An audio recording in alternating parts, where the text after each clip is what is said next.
Halo, Demo ini. Assalamualaikum warahmatullahi wabarakatuh. Shalom, salam sejahtera untuk kita semua. Om Swastiastu, Namo Buddhaya, salam kebajikan. Apa kabar Anda hari ini? Semoga kita semua dalam keadaan yang sehat dan dalam perlindungan Tuhan selalu ya. Amin. Selamat berjumpa kembali dalam podcast persembahan Dinas Komunikasi dan Informatika Kabupaten Mimika bersama saya, Irma Rakyat. Podcast ini bertujuan untuk menyebarluaskan informasi pembangunan kepada masyarakat Kabupaten Mimika dimanapun mereka berada, termasuk kebijakan serta apa sih yang sudah pemerintah lakukan dan apa yang akan pemerintah lakukan dalam hal ini Dinas Komunikasi dan Informatika Kabupaten Mimika. Nah, untuk itu sudah bersama saya saat ini sebagai narasumber Bapak Hilar Limbong Aloes SOS MSI selaku Kepala Dinas Komunikasi dan Informatika Kabupaten Mimika yang akan menjelaskan lebih lanjut mengenai topik kita kali ini, yaitu pelayanan Dinas Kominfo di tahun 2022 dan kebijakannya serta pembangunan BTS, TVRI, juga rencana perluasan jaringan di pedalaman dan pesisir. Ya, langsung saja kita menyapa nih dengan hormat Bapak Kepala Dinas Kominfo, Pak Hilar. Selamat pagi Bapak. Pagi. Bagaimana kabarnya? Baik. Ya, selalu sehat dan tetap semangat ya Bapak ya. Terima kasih sudah berkenan memberi waktu untuk kita bincang-bincang di hari ini. Nah, topik kita kali ini terkait pelayanan Dinas Kominfo di tahun 2022 serta kebijakannya, juga pembangunan BTS, TVRI, dan juga rencana-rencana perluasan jaringan di pedalaman dan pesisir ya Bapak. Nah, mungkin untuk mengenai topik kali ini, Bapak bisa jelaskan sedikit apa kebijakan atau transformasi dari Dinas Kominfo ini di tahun 2022 ini. Silakan. Baik, terima kasih Ade Irma. Selamat pagi. Perkenalkan, nama saya Hilar Limbong Aloes. Sudah sejak sekitar 3 bulan lalu menjabat sebagai Kepala Dinas Komunikasi dan Informatika Kabupaten Mimika. Baik, secara singkat saya mau paparkan kepada pemirsa dan juga kepada Ade Irma bahwa di Dinas Komunikasi dan Informatika ini di Kabupaten Mimika ada 4 bidang. Pertama itu bidang penyelenggaraan government, atau biasa disingkat dengan bidang PEGAF. Yang kedua itu bidang pengelolaan informasi dan saluran komunikasi publik, yang biasa disingkat dengan bidang komunikasi. Lalu bidang yang ketiga adalah bidang persadian, dan yang keempat adalah bidang statistik. Nah, 4 bidang ini memang mau dikatakan bidang yang sangat berat dan banyak tugas pekerjaan yang menyita waktu yang cukup berat gitu. Yang pertama, untuk kegiatan selama ini semenjak saya bergabung di Dinas Komunikasi dan Informatika Kabupaten Mimika ini, di bidang government itu sudah banyak hal yang kita lakukan. Yang pertama itu kita pembangunan instalasi internet berupa WiFi di 40 OPD. Jadi semuanya sudah terkonek di 40 OPD, dan baru saja kami melakukan pelatihan buat operator atau PIC dari masing-masing OPD seperti itu. Nah, lalu kemudian kita juga membangun ada 6 WiFi publik di Kabupaten Mimika ini. Nah, di mana-mana saja. Yang pertama itu di kantor bupati, lalu kemudian di RSUD, di Universitas Timika, Pasar Sentral, dan juga di Gereja Mil 32 dan sentra pendidikan. Nah, itu WiFi publik. Jadi kami dikhususkan nanti buat masyarakat lokal. Jadi penempatan WiFi publik ini atau WiFi free ini kami tempatkan di memang khusus untuk masyarakat orang asli Papua seperti itu. Contohnya untuk di sentra pendidikan, di situ kan anak-anak sekolah kan rata-rata anak-anak yang diasramakan. Nah itu kita taruh di posisi di mana baik SMP maupun SMA mereka bisa mengakses atau memfungsikan WiFi public ini atau WiFi free ini. Lalu kemudian masih di bidang EGAF juga, kami juga sudah sudah menginstalasi ataupun mengaktifasi kembali jaringan CCTV. Ada 27 kamera. Itu. Lalu kemudian ada 3 tahun ini juga kita pengadaan baru atau instalasi 3 CCTV.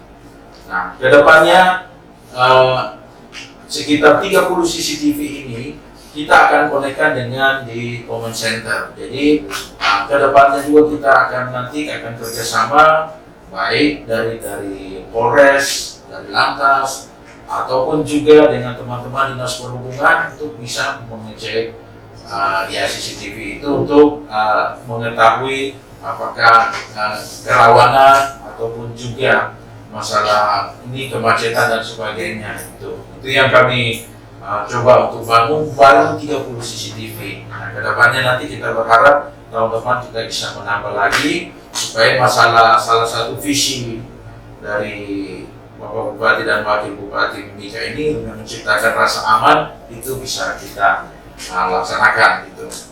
Lalu kemudian juga kita sudah membangun instalasi dan aktivasi jaringan Videotron di 4 lokasi. Nah, mungkin masyarakat sudah bisa melihat ada 4 Videotron yang sudah ada, yang sudah dibangun oleh Diskominfo.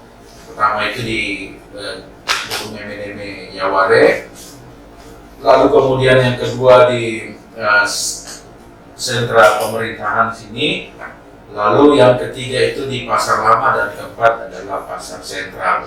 Nah, memang untuk saat ini sudah tiga yang aktif. Saat yang untuk yang di Pasar Sentral ini masih kita sementara benahi karena kemarin ketika acara 17 Agustus kan sudah kita bisa prediksikan bagaimana mereka langsung live dengan upacara 17-an yang kita adakan di pusat pemerintahan sini. Nah itu yang juga nanti antara CCTV dengan Videotron itu kita akan konekkan juga di command center. Jadi ketika ke depan Bapak Bupati atau Wakil Bupati, Ibu Sekda juga atau siapapun pimpinan OPD mau melihat kondisi rel di Timika, nggak usah jalan langsung ke lapangan, langsung bisa memantau di command center kita seperti itu. Nah itu kita berharap mudah-mudahan itu kita sudah akan benahi dan bisa bulan depan ataupun sebenarnya kita sih sudah 4 yang CCTV sudah terkonek di command center. Ya, tinggal masih sementara dalam pengerjaan lagi seperti itu. Lalu kemudian masih di bidang EGAF ini berkaitan dengan Smart City. Nah, kita sebenarnya kita ini mengaktifkan kembali Mimika Smart City yang platform yang memuat informasi geospasial Mimika itu atau GIS, dan kita juga siap untuk berintegrasi dengan aplikasi 2 OPD. Nah, itu untuk Smart City, dan juga tetap kita laksanakan evaluasi Smart City ini. Nah, kita berharap kemarin juga ada pembuatan master plan Smart City ini di teman-teman Bapeda, tapi mungkin tahun ini agak tidak bisa dilaksanakan, dan ke depan kalau memang dipercaya kita di Diskominfo sendiri akan melaksanakan pembuatan master plan untuk Smart City. Nah, lalu kemudian yang tadi seperti saya katakan ada pembangunan workshop jaringan PSI dalam pengelolaan jaringan seperti itu. Nah itu yang untuk di kegiatan di teman-teman di bidang government. Lalu kemudian untuk di bidang pengelolaan informasi dan saluran komunikasi publik ini, salah satu kegiatannya ini yang sementara berjalan atau berlangsung yang kita adakan ini, yaitu pengelolaan informasi. Sesuai dengan Bapak Ibu bisa lihat temanya di belakang ini, pengelolaan informasi dan komunikasi publik pemerintah daerah. Nah, ya, kegiatan ini kan teman-teman sudah laksanakan di semua pimpinan OPD ya, dan tentu juga ada perwakilan dari OPD seperti itu. Lalu kemudian kegiatan yang selanjutnya itu di bidang komunikasi juga itu ada sosialisasi KIM. Ya, sosialisasi KIM ini atau kelompok informasi masyarakat. Nah, ini teman-teman sudah laksanakan sebelum masuk di sini, teman-teman sudah laksanakan ini di distrik kita dan Malasari. Nah, itu untuk sosialisasi KIM. Lalu kemudian juga kegiatan, ada juga namanya kegiatan SAI atau sinergi aksi informasi dan komunikasi. Nah, ini kegiatan ini biasa dalam bentuk pameran, dan itu sudah kita laksanakan belum sampai sebulan lalu kita sudah laksanakan di Jayapura kerjasama dengan ada kegiatan apa kemarin? Bu Irma juga ada ikut ya? Ada Bank Indonesia bersama Bank Indonesia juga. Binar Papua ya? Binar Papua. Binar Digital Papua. Oh, Binar Digital Papua. Nah, itu juga kerjasama dengan beberapa kementerian. Kominfo, juga dengan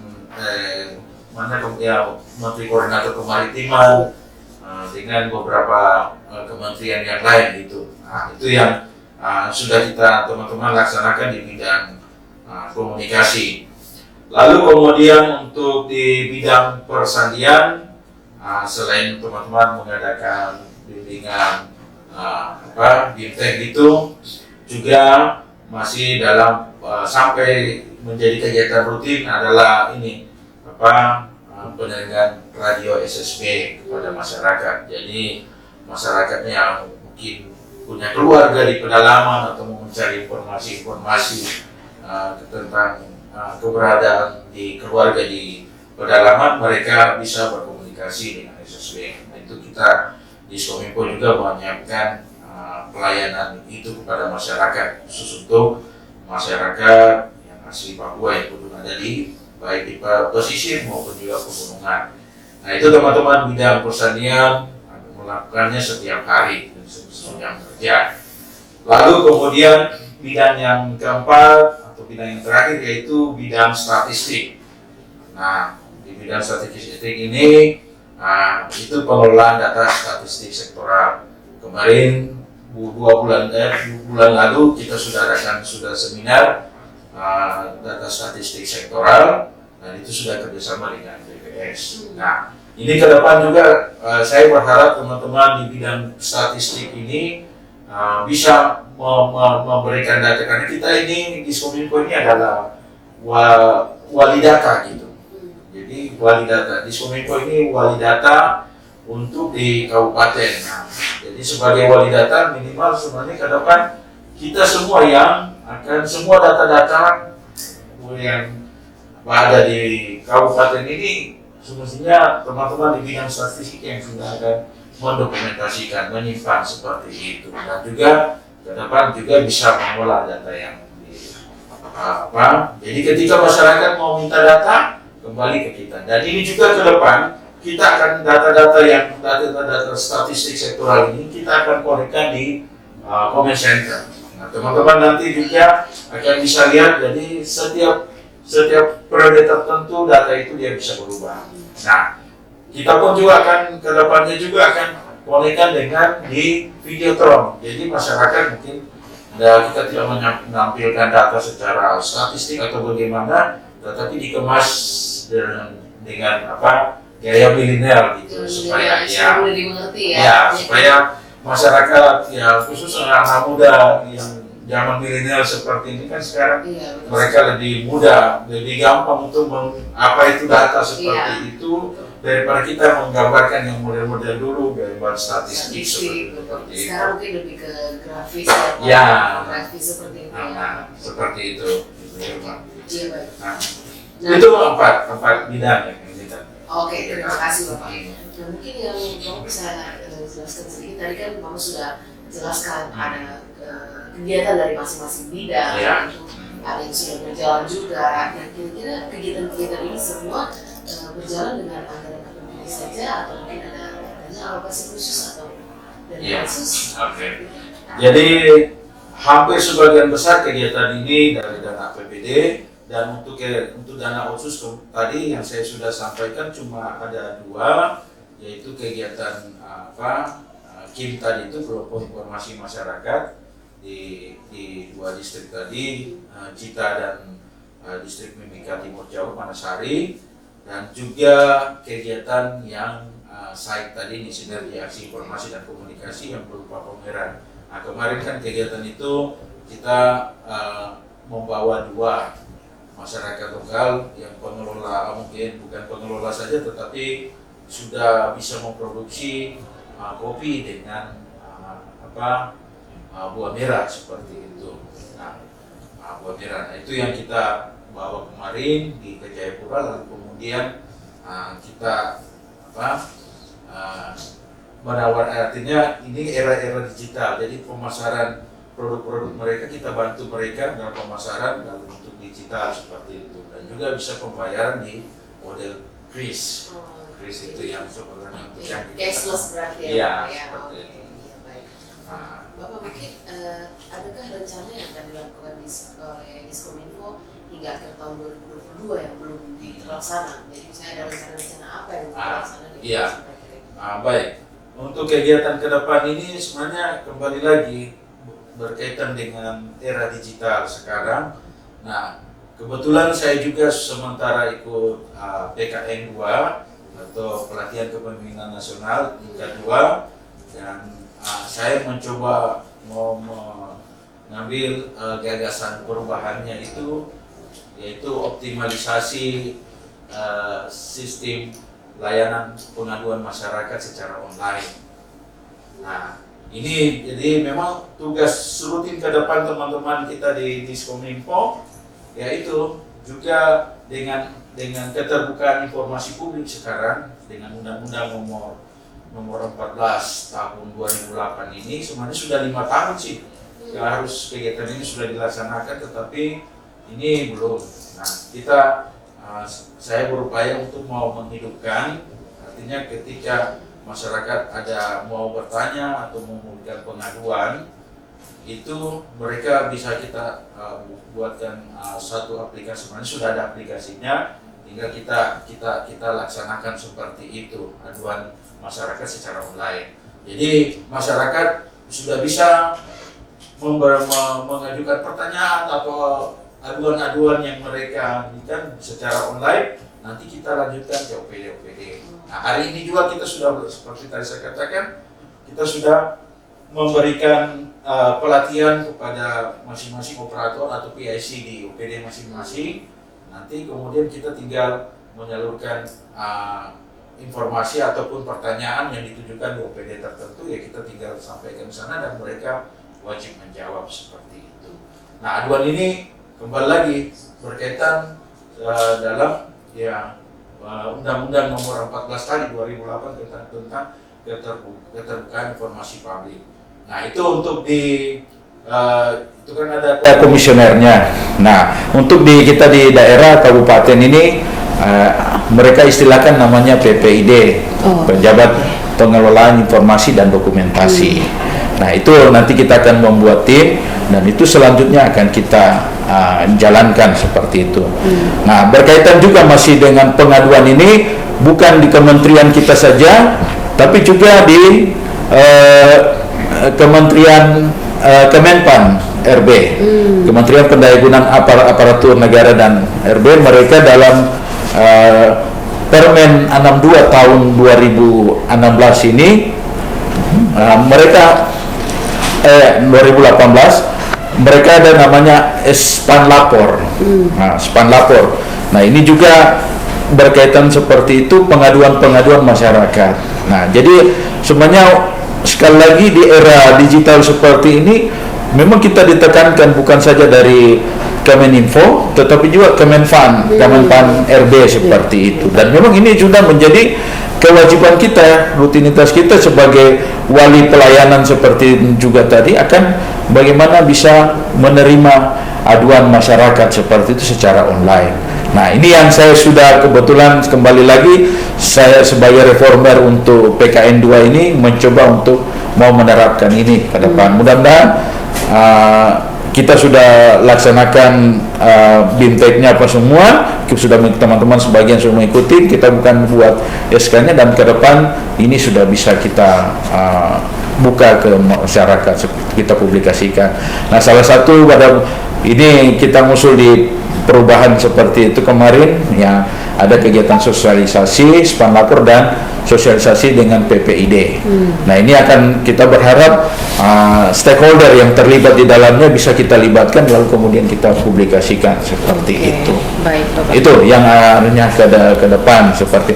Dan juga satu, mungkin kita akan kerjasama dengan Dewan Pers mencoba untuk sosialisasikan bagaimana mungkin dengan keberadaan mungkin informasi yang jelas buat teman-teman di media, karena mau tidak mau kita jalin komunikasi juga dengan teman media seperti itu. Jadi kita akan coba mendatangkan Dewan Pers seperti itu untuk kemudian mereka mensosialisasikan kode etik Dewan Pers. Dan satu lagi yang berkaitan dengan Otsus, kita akan tahun ini juga kita akan mencoba untuk mempublikasikan ke masyarakat kegiatan Otsus selama ini. Nah, itu kita akan publikasikan di 2 media. Kami kemarin sudah koordinasi dengan media TV Metro TV dan juga TV One. Nah, itu yang akan kita berharap nanti ya masyarakat bisa bersabar lah. Nah, mungkin akhir-akhir tahun kami akan mempublikasikan itu, berharap mudah-mudahan di usulan kami di anggaran perubahan seperti itu sudah bisa dilaksanakan dengan baik. Oke, gitu. Jadi itulah mungkin ada Irma sedikit mengenai, ya bukan sedikit juga, ini sudah kami sudah publiskan ke masyarakat, dan mungkin ada Irma itu biar masyarakat bisa mengetahui apa saja yang sudah dilakukan oleh Dinas Komunikasi dan Informatika Kabupaten Mimika begitu. Jadi jangan hanya karena aduh ini jaringan, ini error, ini Kominfo bagaimana, semuanya ini kan ke Kominfo, padahal pekerjaan Kominfo itu sangat banyak. Berikutnya bagaimana dengan rencana pembangunan BTS di Kabupaten Mimika, dan juga ada beberapa titik sih pembangunan BTS itu, dan menggunakan dana apa? Jadi begini, berkaitan dengan sebenarnya ini kegiatan dari Kemeninfo pusat. Nah, di mana Kementerian Komunikasi dan Informatika ini mereka lewat ada namanya Bakti Kominfo. Nah, Bakti Kominfo inilah yang akan membangun BTS. Ya, BTS di daerah-daerah ya 3T itu, terpencil, terluar, mungkin 1T ya, pokoknya bahwa tertinggal gitu. Nah, sebenarnya untuk Bakti Kominfo ini mereka awalnya itu sebenarnya tidak masuk di Mimika, karena Mimika sebenarnya itu sudah menjadi tanggung jawab dari operator seluler, Opsel, mereka singkat Opsel seperti itu. Namun karena Bakti Kominfo ini untuk khusus Papua, saya dapat informasi bahwa sebenarnya untuk Papua ini memang dikasih 1.000 lebih untuk BTS, tetapi mungkin ada beberapa tempat yang memang sangat rawan dan agak sulit untuk ini, akhirnya mereka masuk ke Mimika juga. Istilah mereka itu kita masuk non 3T. Jadi sebenarnya kita tidak masuk dalam artinya mendapatkan bantuan BTS ini, tetapi karena di beberapa tempat di daerah-daerah pedalaman lain atau kabupaten lain tidak bisa dibangun, makanya kita Mimika juga dapat bagian. Dan untuk sementara yang sudah berhasil disurvei dan akan dilaksanakan itu sekitar 25 ke 27 titik. Baik. Nah, itu sudah di beberapa distrik. Nah, itu sudah kita dan tinggal menunggu untuk mereka membuat surat kepada kita. Nah, nanti kita akan membuat rekomendasi atau surat untuk mereka laksanakan pembangunan di 27 titik kalau nggak salah seperti itu. Baik, Bapak. Pertanyaan berikutnya, bagaimana dengan rencana pembangunan TVRI di Mimika? Apakah program pemerintah pusat atau mungkin bisa di ini lokasinya? Jadi baik, untuk pembangunan TVRI ini juga memang kebetulan kita Kabupaten Mimika ini mendapat satu satu kesempatan untuk pembangunan stasiun TVRI. Nah, itu juga tahun ini sudah dibangun. Kita juga sudah menyiapkan lahan, sudah kita menghibahkan lahan dan mereka sudah sementara membangun. Kita berharap bulan November ini sesuai dengan perjanjian kita dengan mereka, bulan November ini pembangunannya sudah selesai, baik tower maupun juga mungkin ada gedung transmisi atau listrik seperti itu yang mereka minta, dan itu sudah kita berharap November ini tahun ini juga itu sudah bisa terlaksana dengan baik, dan sudah mereka TVRI ini akan bekerjasama dengan TVRI Papua seperti itu. Baik ya. Nah, Bapak, bagaimana dengan rencana perluasan jaringan di pedalaman dan pesisir? Mungkin apakah ada bantuan dari Kemkominfo atau dari Pemprov Papua seperti itu? Nah, kalau untuk pembangunan jaringan seperti itu tadi, bahwa untuk dari Kementerian Komunikasi Informatika RI ini, mereka seperti itu tadi yang saya katakan lewat Bakti Kominfo. Nah, Bakti Kominfo inilah sudah memberikan sebenarnya mereka sih mau memberikan banyak kepada kita, tetapi karena mereka harus koordinasi lagi dengan operator seluler yang ada di Timika ini. Nah, mereka sudah berkoordinasi bahwa memang sebagian besar untuk Mimika ini akan dikelola oleh operator seluler. Baik. Nah, itu. Jadi untuk bantuan pemerintah pusat sih semuanya untuk Kabupaten Mimika ini mungkin cuma beberapa titik saja. Gitu. Ya, baik Bapak. Nah, kira-kira nih Bapak, apa upaya yang dilakukan agar semua kegiatan atau seluruh kegiatan yang direncanakan oleh Diskominfo Mimika ini bisa terlaksana 100% dengan baik? Ya, kalau untuk kita berharap bahwa agenda kita dari Dinas Kominfo Kabupaten Mimika ini, kita berharap semua rencana-rencana kita ini berjalan dengan baik. Dan kita juga, saya berharap juga berkaitan dengan tadi mengenai jaringan, saya berharap kalaupun tidak Bakti Kominfo masuk, saya berharap teman-teman di operator seluler ini bisa masuk membantu kami seperti itu penyaluran jaringan. Hampir saya lupa bahwa kita untuk tahun ini juga kita berupaya untuk membuat peraturan bupati untuk tentang kita akan dengan adanya Videotron, ini kita akan mencoba menawarkan iklan kepada masyarakat,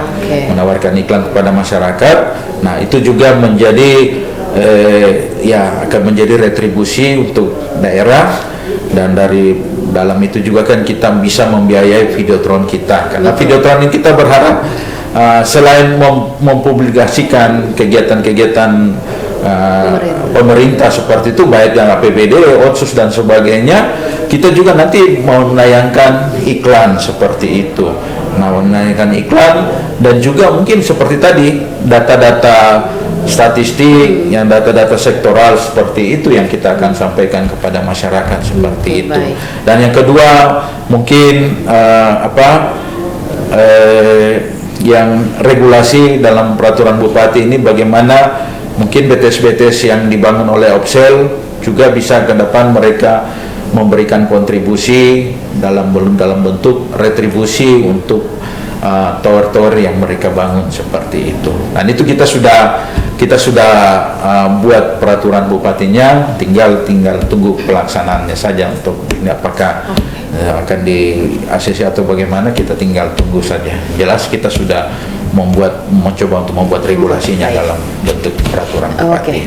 Baik, terima kasih Bapak. Dan berikutnya mungkin kendala-kendala apa saja sih yang Bapak hadapi ketika membantu rekan-rekan di bidang masing-masing menjalankan kegiatannya? Ya, artinya begini, memang semenjak saya masuk ini, saya berharap mungkin teman-teman sebenarnya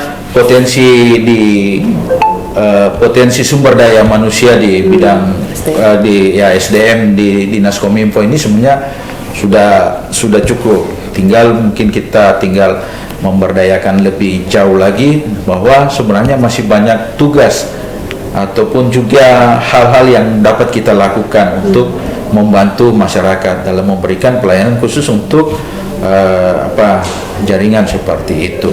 Dan memang yang kedua juga berkaitan dengan ini kan era digitalisasi. Nah, pembangunan jaringan internet ke daerah pedalaman pegunungan ini saya berupaya selalu seperti itu, mendorong kalau teman-teman operator seluler tidak mampu untuk membangun seperti itu, belum bisa, kenapa tidak bakti Kominfo. Kalaupun tidak, kami juga akan menyiapkan sendiri untuk di dalam APBD, mungkin dalam bentuk visa seperti itu. Dan tahun ini juga kita sudah, ya ini mungkin juga kita akan membantu masyarakat dalam pengadaan visa. Nah, ini tahun ini kita sudah laksanakan juga di 6 kampung, 6 kampung, 5 kampung itu di distrik Amar, semua di situ ada pembangunan 5 titik untuk visa, dan 1 di Ayuka seperti itu. Nah, ini sudah sementara teman-teman kemarin sudah, walaupun cuaca ombak cukup mengganggu dan sebagainya, tapi mereka bisa datang survei, dan juga kita berharap bulan ini juga mereka sudah bisa memasang, dan akhirnya masyarakat di distrik Amar dan 1 kampung di Ayuka ini bisa terlaksana dapat menikmati jaringan internet seperti itu. Baik Bapak. Nah, berikutnya yang terakhir ini Bapak, kira-kira apa nih harapan Diskominfo ke depan? Ya, harapan kami sangat banyak sih, dan pasti juga masyarakat berharap, apalagi saya sebelum katakan ini era digital. Betul. Nah, masyarakat sangat berharap, memang yang pertama mereka kan semua sudah punya HP, sudah pernah seperti itu. Nah, mereka pasti berharap bagaimana jaringan internet ini bisa ada gitu. Mereka bisa mengakses seperti ini. Nah, inilah yang kami sudah lakukan tadi dengan berbagai upaya seperti itu, apakah dari Bakti Kominfo atau Opsel, ataupun juga lewat visa, pengadaan kita lewat visa, atau juga dengan tadi itu pemberian wifi public, wifi free. Nah, kita berharap tahun depan juga kita masih bisa melihat yang daerah-daerah mana yang memang bisa kita memberikan akses seperti itu.